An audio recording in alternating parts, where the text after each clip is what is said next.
C'est désormais ce qu'on appelle l'avantage du yuan. En utilisant le yuan au lieu du dollar pour payer les importations venant de Chine, les entreprises argentines, comme cette usine de papier à l'extérieur de Buenos Aires, obtiennent une approbation plus rapide pour ces importations que si elles avaient utilisé le dollar. Environ 25% de nos importations viennent de Chine, donc nous parlons de près de 25% des PME et des industries qui achètent des fournitures sur le marché et qui en tireront avantage par le fait d'utiliser le yuan. L'Argentine a commencé à utiliser le yuan pour régler ses importations chinoises en avril dernier.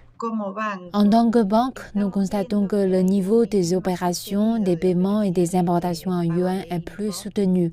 Avant, c'était sporadique, maintenant c'est plus soutenu.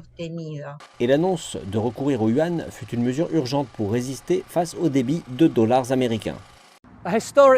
Une sécheresse historique a décimé les exportations de la troisième plus grande économie d'Amérique latine, vidant les réserves en devises étrangères du pays. L'économie de l'Argentine souffre de l'impact de ce déficit et le pays cherche des options alternatives afin de réduire sa dépendance au dollar. Plutôt que de remplacer le peso ou le réal, les deux plus grandes économies d'Amérique du Sud discutent de la création d'une union de devises similaire à la zone euro pour y conduire le commerce bilatéral. Elles ont proposé une devise commune tentant de la nommer SUR ou Sud en français. Et l'analyste Andrés Serbin indique que cette proposition fait partie d'une tendance mondiale. De nombreux autres pays règlent déjà leurs importations chinoises en yuan, par exemple la Russie, l'Iran, la Thaïlande et le Bangladesh.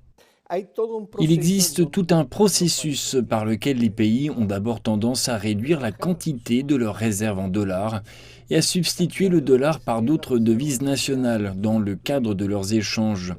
Il y a des discussions quant à une érosion du dollar et pas nécessairement une disparition du dollar, car l'économie américaine, en dépit de tous ces problèmes, continue d'être décisive au sein de l'économie mondiale. Comme l'Argentine, le Brésil règle également les importations chinoises en yuan et le président Lula a suggéré que les nations du groupe des BRICS développent leur propre devise, ce que des pays d'Amérique du Sud envisagent à l'heure actuelle.